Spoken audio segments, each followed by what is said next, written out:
हमारे प्रदेश में कितने बांग्लादेश हैं और हमारे शहर में ही कितने मोहल्ले बांग्लादेश बन चुके हैं जहाँ हिंदू अल्पसंख्यक हो चुका है।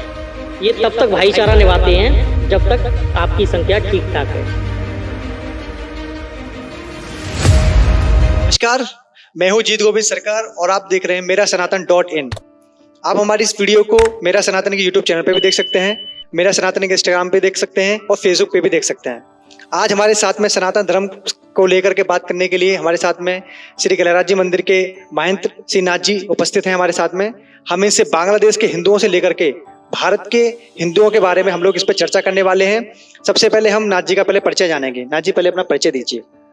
महंत योगी कौशलनाथ, अचलताल स्थित प्राचीन सिद्धपीठ श्री गहलराज जी हनुमान मंदिर का मैं पीठाधीश्वर हूँ। ये छोटा सा परिचय, बाकी बाबा का एक छोटा सा सेवक हूँ मैं। जी जी जी, आप तो बहुत प्रसिद्ध हैं और जाने आसपास के इलाके में भी बहुत आपका नाम है। सबसे पहले हमें गहलराज मंदिर के इतिहास के बारे में बताइए। श्री गहलराज जी महाराज जो मंदिर है, आप देखेंगे विश्व में एकमात्र मंदिर जिसमें हनुमान जी महाराज का श्री विग्रह गिलहरी के रूप में है। तो विश्व में ये इकलौता मंदिर है जहाँ गिलहरी रूप में हनुमान जी महाराज की पूजा होती है। और इसका रामायण काल से ही चला आ रहा है कि गिलहरी रूप में भगवान ने सेवा की थी। और इसका जो मंदिर के आप देखेंगे अचलताल स्थित ये मंदिर है, यहाँ द्वापर युग में भगवान श्री कृष्ण के भाई बलराम ने यह हनुमान जी महाराज की पूजा की थी। द्वित नाम के वानर का वध करने के बाद उत्सव किया था और यहीं से अचल सरोवर का पूरा महत्व जुड़ा हुआ है। जी जी जी, नाथ जी, मैं अगला क्वेश्चन आपसे करना चाहता हूँ कि अचल ताल को हमेशा ये कहा जाता है, इसकी बहुत ज्यादा परंपराओं को लेकर के भी बहुत ज्यादा लोगों में कंफ्यूजन पैदा होता है कि अचल ताल श्री कृष्ण से नहीं जुड़ा हुआ है, श्री कृष्ण से मतलब ये बना दिया गया है। आप इस बारे में क्या कहना चाहेंगे? नहीं, सरोवर बनाया हुआ नहीं है, सरोवर द्वापर काल से ही है। और अज्ञातवास में आप देखेंगे नकुल सहदेव ने यहाँ सरोवर में स्नान किया था, महाशिवरात्रि पे पूजा की थी। और जैसे कि मैंने बताया, द्वापर युग में बलराम जी ने जब द्वित नाम के वानर का वध किया था, आतताई वानर था, पौंड्रक का सेवक था वो, तो उसका वध करने के बाद उत्सव किया था। वो आज भी हरदासपुर है। तो ब्रज का कोर है हमारा, ये हरिगढ़ है, हरदास जी की नगरी है। जैसे अलीगढ़ आप लोग कह रहे हैं, ठीक है, लेकिन है तो हरिगढ़ हरदास जी की नगरी है, भगवान की नगरी है। और कोल, आज भी कोल नाम के दैत्य का वध किया था। कोल विधानसभा हमारे यहाँ आज भी लगती है, ब्रज का कोर भी कहते हैं। तो यहाँ उत्सव किया था दाऊजी महाराज ने। तो बताते हैं उस उत्सव में सभी आसपास के देवताओं की प्रकृति देव है, वन देव हैं, भूदेव हैं, जल देव हैं, समुद्र देव हैं। उसी तरह तालाब के देव को भी आमंत्रित किया था, लेकिन वो नहीं गया। तो दाऊजी महाराज ने श्राप भी दिया था, तू चल के नहीं दिया, तू अचल ही रहेगा और तेरे चारों तरफ मंदिर होंगे, लेकिन तुझ में गंदगी रहेगी और तेरे को दीपक जलाने वाला कोई नहीं होगा। ऐसा हमने बुजुर्गों से भी सुनते आए हैं और हमने काफी समय से देखा अचल तालाब में तमाम गंदगी का विस्तार होता रहा। हम सफाई भी करते रहे, लेकिन तभी भी ऐसा ही रहा। लेकिन आप देखते हैं कि हर श्राप में एक वरदान छुपा होता है, उसका निवारण उस श्राप में ही होता है। तो हमने बार बार यही पॉइंट किया, हमारे गुरुदेव ने बताया कि इसमें दीपक जलाने वाला कोई नहीं होगा, ऐसा श्राप मिला है। तो हमने परंपरा चालू की दीप जलाने की। 51 दीपकों से एक परंपरा चालू की, जो अभी इस वर्ष में 1,01 दीपक थे।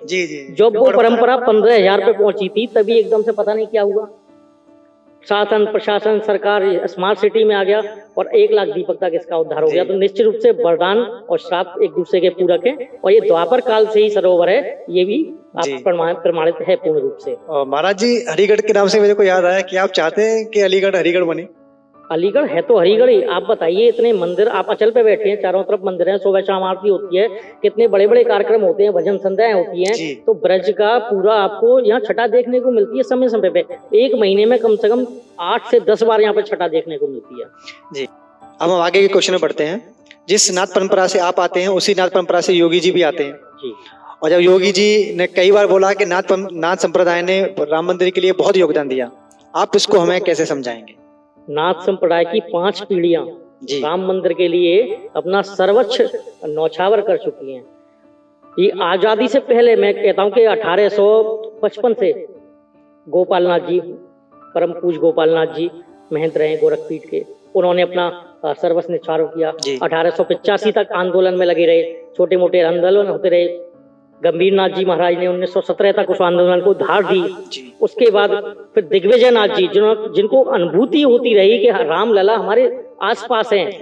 और आपको पता होगा 1949 22 दिसंबर जिस दिन रामलला प्रकट हुए हैं, उससे 9 दिन पूर्व दिग्विजय नाथ जी वहाँ पहुंच गए थे जी, उनको अनुभूति हुई कि रामलला प्रकट होने वाले जी हैं। जी जी, तो 9 दिन पूर्व ही बहुत बढ़िया। राम कथा होनी शुरू हो गई सारे, और वो उसके प्रत्यक्ष प्रमाण रहे हैं। उसके उपरांत हमारे महंत अवैधनाथ जी महाराज, जिन्होंने की शैव और वैष्णव सभी साधुओं को एकत्रित करके इतनी बड़ी महासभा की थी, उसमें 10 लाख यानी 100 संप्रदाय के साधु संतों सहित 10 लाख लोग उपस्थित हुए हैं। कितनी बड़ी धार दी थी राम मंदिर के लिए। और उस टाइम और तो जब सोशल मीडिया में 1949 में वो वहां मौजूद थे जी, आताताई जो तथाकथित सेकुलर होते हैं, उन्होंने कोशिश की थी रामलला बाहर निकल जाए, लेकिन वो दिग्विजय नाथ जी थे जो अड़े रहे।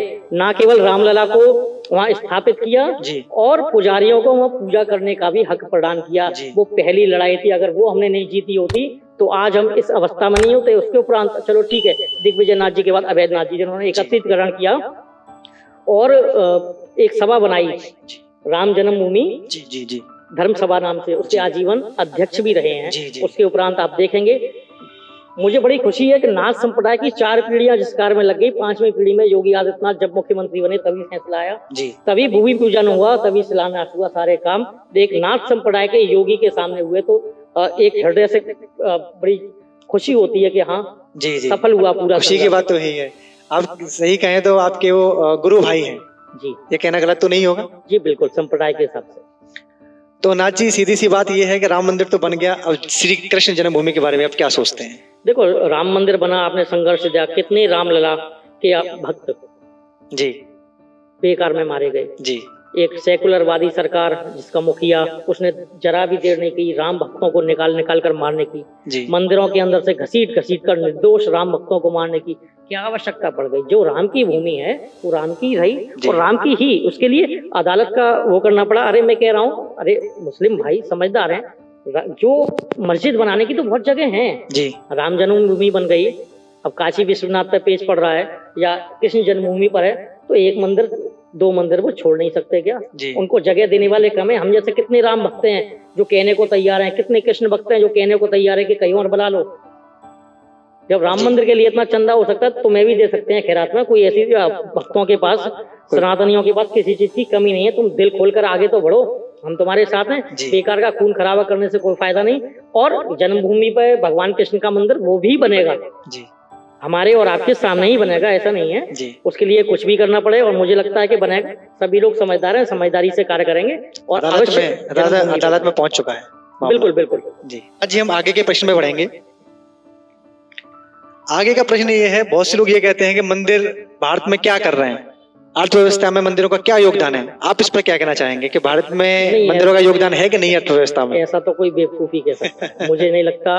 ये बात संसद में उड़ती है। नहीं, संसद में कोई बेवकूफ है जो पढ़े लिखे तो है नहीं, सही केवल कहीं से सुनना। अब मैं बताऊं कि किसी एक मंदिर की आप बात कर लो, चलो राम जन्मभूमि की बात कर लो, वहाँ औसतन के बड़े दिन में 5 लाख लोग पहुंच रहे हैं और दिन में 2 लाख पहुंच रहे हैं।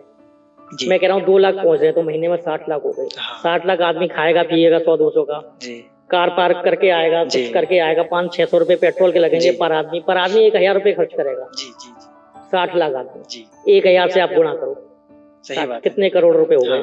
इतना रेवेन्यू पेट्रोल में जा रहा है, सरकार की टैक्स में जा रहा है, लोग वहां पे जो रह रहे हैं उनको खाने पीने का रोजगार मिल रहा है, सब्जी वाले को, फल वाले को, किसको नहीं मिलना। और जब मंदिर बना करोड़ों रुपए का, इंजीनियर वगैरह कितने लोगों को मिला, बालू बदरपुर ठेकेदार, मजदूर मिस्त्री, सबको कार्य मिला। यानी एक मंदिर से कितने साल का रोजगार जनरेट हुआ, उसके बनने के बाद आजीवन वहां की पैदावार की स्थिति हो गई। एक मंदिर की बता रहे हैं आप। जी जी जी जी। फिर अब जैसे हमारे मंदिर में ही कितने लोग पलते हैं, कई सारे फूल वाले, कई सारे मिठाई वाले, कितने सारे पुजारी, कितने सारे सेवादार। सही बात है। 100 लोगों को रोजगार तो एक छोटा सा मंदिर देता है, वो तो लाखों लोगों को रोजगार देने वाले बड़े बड़े मंदिर हैं। तो रोजगार का तो सबसे बड़ा तो सनातन है। सनातन से ही तो रोजगार मिलता है, सनातन से ही शांति होती है। जो कह रहे हैं मंदिरों से कुछ नहीं होता, कितने हॉस्पिटल चल रहे हैं, कितने विद्यालय चल रहे हैं मंदिरों से, क्यों नहीं चल रहे? आप जाके तिरुपति में देखिए, बालाजी में देखिए, बहुत मंदिर है। महाराज जी, मैं आगे के प्रश्न की तरफ बढ़ता हूँ। आजकल बहुत ज्यादा बहस चल रही है, आप जब रील्स में देखते होंगे कि राधा रानी काल्पनिक है। बहुत से लोग ये कहते हैं कि राधा रानी का नाम भागवत में नहीं है, बहुत से कहते हैं कि राधा रानी कुछ है ही नहीं। तो जहां तक मैंने आज तक पढ़ा है कि भगवान श्री कृष्ण की बिना राधा रानी की कल्पना नहीं की जा सकती। मैं ये मानता हूँ कि राधा रानी है, एग्जिस्ट करती हैं, हमेशा रहेंगी और वो हमारी देवी है, हमारी माँ है। आप इस बारे में क्या कहना चाहेंगे ऐसे लोगों को? भागवत में नाम नहीं हो तो वो पद्म पुराण की बात क्यों नहीं करते? जी, ब्रह्म वैवर्त पुराण की बात क्यों नहीं करते? गर्ग संहिता की बात क्यों नहीं करते? बहुत सारे पुराण हैं जिनमें राधा रानी का नाम है। और राधा रानी पुराणों में है या नहीं ये तो विषय नहीं है, बहुत सी चीजें पुराणों में नहीं है, ठीक है, लेकिन राधा रानी ब्रजवासियों के पास जाइए, प्रत्येक ब्रजवासी के हृदय में विराजमान है राधा रानी। जी, जी, जी। और ऐसा कहा जाता है कि वाम जी यानी कि श्री कृष्ण के वाम अंग से उनका उत्पन्न हुआ है जी, तो श्री कृष्ण में ही समाहित हैं। हर जैसे कि शक्ति के बिना शिव अधूरे हैं, जी, जी, कल्पना नहीं की जा सकती, तो भगवान कृष्ण की जो शक्ति है वो राधा रानी ही तो है। जी। प्रत्येक ब्रजवासी में है। आप पुराणों में ढूंढ रहे हैं, ब्रज में जाके ढूंढिए ना, क्योंकि ब्रज में हमारा बचपन बीता, हम तो ये देखते हैं कि वहाँ रिक्शे वाला भी घंटी नहीं लगाता, हॉर्न नहीं बजाता और राधे कह देता, इसका मतलब साइड हो जाइए। किसी को बुलाते हैं ना, जहाँ जैसे आपके अलीगढ़ में बुलाते हैं ओए इधर आ, वहाँ तो कहते हैं राधे इधर आओ। सही तो बात, राधे बोल देते हैं तो सही बात, सही बात। बुला रहा है। अक्सर आपने देखे होंगे कि अब जो तथाकथित बड़े बड़े नेता बन चुके हैं, आजकल ज्यादातर नेता तो जमीनी स्तर के तो रहे नहीं, ज्यादा यूट्यूब वाले नेता ज्यादा हैं, इंस्टाग्राम वाले नेता ज्यादा हैं जी और नेत्री भी हैं। जी जैसा कि जैसा कि आपने देखा भी होगा कि बंगाल में तथाकथित ऐसी नेत्री हैं जो कि सनातन धर्म पे सवाल उठाती हैं, सनातन धर्म के बारे में अनाप शनाप बोलते हैं। जी। ऐसे कई ऐसे नेता हैं जो कि सनातन धर्म को संसद में उछालते हैं। अब ऐसे नेताओं को आप कैसे टिप्पणी करेंगे उनके ऊपर? आप हमें नहीं, बहुत आसान तरीका है। देखिए, जिनको कोई फुटेज नहीं मिल रही हो, जिनको कोई पूछ नहीं रहा, वो राम पे सवाल उठा दो। जिन धर्माचार्यों को कोई वो नहीं मिल रहे, कथा कथित धर्माचार्य, वो राधा रानी पे सवाल उठा दीजिए। आप फेमस हो जाएंगे, गालियां तो पड़ेंगी, बदनाम हुए तो क्या, नाम तो है। तो ऐसे लोगों का कुछ हो नहीं सकता जो तुच्छ मानसिकता रखते हो और अपने आप को फेमस करने के लिए कुछ भी कर सकते हो, किस हद तक भी जा सकते हैं। अब मेन सवाल पर आते हैं नाथ जी। बांग्लादेश कभी भारत का हिस्सा हुआ करता था, ये समझ लीजिए, अखंड भारत में आ रहा था। आज बांग्लादेश के अंदर हिंदुओं की क्या स्थिति है, ये आप किसी से छुपी हुई नहीं है। अभी भी बांग्लादेश के अंदर तकरीबन 1 करोड़ से ज्यादा हिंदू रहते हैं, लेकिन तभी भी उनकी स्थिति दयनीय है। आज भी वहां के बहुसंख्यक अल्पसंख्यकों पर यानी हिंदुओं पर अत्याचार कर रहे हैं। जब शेख हसीना जी जब अपने देश छोड़ करके भागी तो उनको ऐसा लगा कि हिंदुओं की वजह से भागी हैं, हिंदुओं की वजह से ये सब कुछ हुआ। वहां की सरकारों को, वहां के लोगों को वहां की सरकारों ने हमेशा लूटा, वहां की सरकारों ने परेशान किया, लेकिन आज अत्याचार हिंदुओं के ऊपर हो रहा है।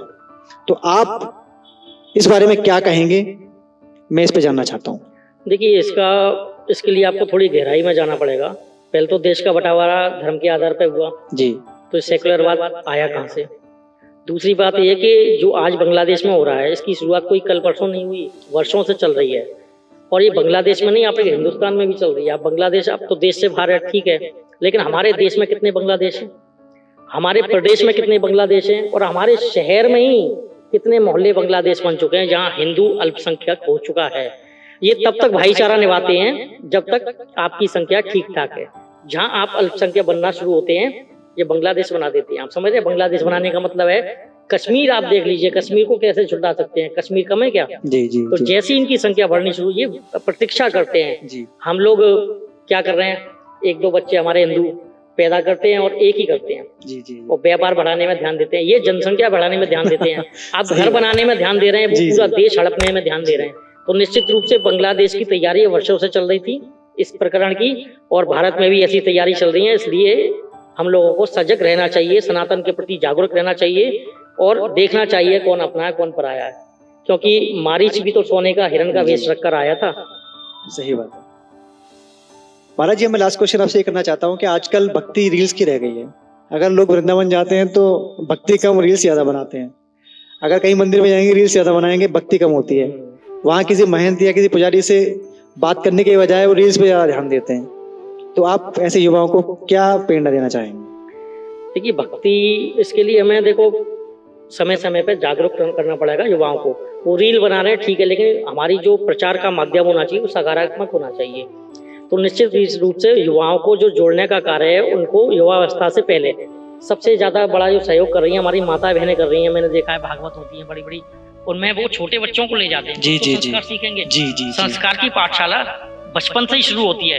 रील बनाना इतना बुरा भी नहीं है अगर उसे सकारात्मक रूप से बनाया जाए, लेकिन रील बनाने के चक्कर में अव्यवस्था फैलाना जी, जी, मंदिरों में अवस्था हो जाती है, भीड़ लग रही है, लाइन लग रही है, वो रील बना रहा है, जी लाइन पूरी रुकी पड़ी है उसकी वजह से। जी। वो दर्शन करना, भगवान आ गए सामने, आपको दर्शन जी। नहीं करता, वो रील बना रहा है, उसने दर्शन तो किए नहीं। तो रील बनाइए ठीक है, लेकिन सकारात्मक रूप से भगवान का प्रचार भी कीजिए।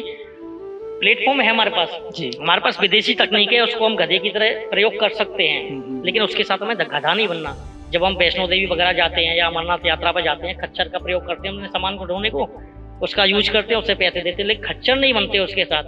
तो इस विदेशी तकनीक का हम प्रयोग करें, लेकिन उसके साथ खच्चर ना बने, तो सकारात्मक रूप से प्रयोग करें। और जो हमारे आसपास के मंदिर है वहां जाइए ना, मंगलवार को यहाँ इतनी भीड़ रहती है, और 6 दिन आसपास के मंदिरों में जाइए, आरती के समय जाइए ना, रोज जाइए। रोज जाने से ही भक्ति जागरूक होगी आपके अंदर, और आप नियमित भक्त बनेंगे, और जरूरत है नियमित भक्त बनने की। और भक्ति के साथ थोड़ा सा मिश्रण हमारे धर्माचार्यों को, मैं कहूँगा तथाकथित कुछ कथावाचकों ने धर्म की ऐसी तैसी करी है, भगवान का रूप ही अलग दिखा दिया है। एक कट्टरवाद होना चाहिए। हमारे प्रेमानंद जी को देखिए, धीरेन्द्र कृष्ण शास्त्री हैं जी, ये कथा करते हैं, साथ साथ जागरूक करते हैं देश के प्रति, क्योंकि भक्ति और देशभक्ति का जब तक मिश्रण नहीं होगा, ना हमारा देश ना हमारा धर्म आगे बढ़ पाएगा। इसलिए दोनों का मिश्रण अवश्य होना चाहिए। देशभक्ति और भक्ति एक साथ ही चलती है।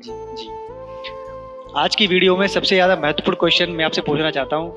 हमने अपनी वेबसाइट लॉन्च कर दी है मेरासनातन.in, जिसपे हम सनातन धर्म को लेकर के काम कर रहे हैं, सनातन काव्य को लेकर काम कर रहे हैं, भक्ति काव्य को लेकर काम कर रहे हैं। आप हमें मार्गदर्शन करना चाहते हैं, आप हमें किस तरीके से करेंगे? नहीं, आपने एक बहुत अच्छा प्रयास किया है। इस तरह के प्रयास की बहुत आवश्यकता है हमारे समाज में, और मैं ये चाहता हूँ कि आप जिस तरह से प्रयास कर रहे हैं सनातन के प्रति, मैंने काफ़ी समय से आपका देखा है कि आप काफ़ी सारे कार्यक्रम भी आयोजित करते हैं, समय समय पे युवाओं को जागरूक भी करते हैं। तो आप जो कर रहे हैं वो जमीनी स्तर पर कर रहे हैं, और जमीनी स्तर पर ही करने की आवश्यकता है।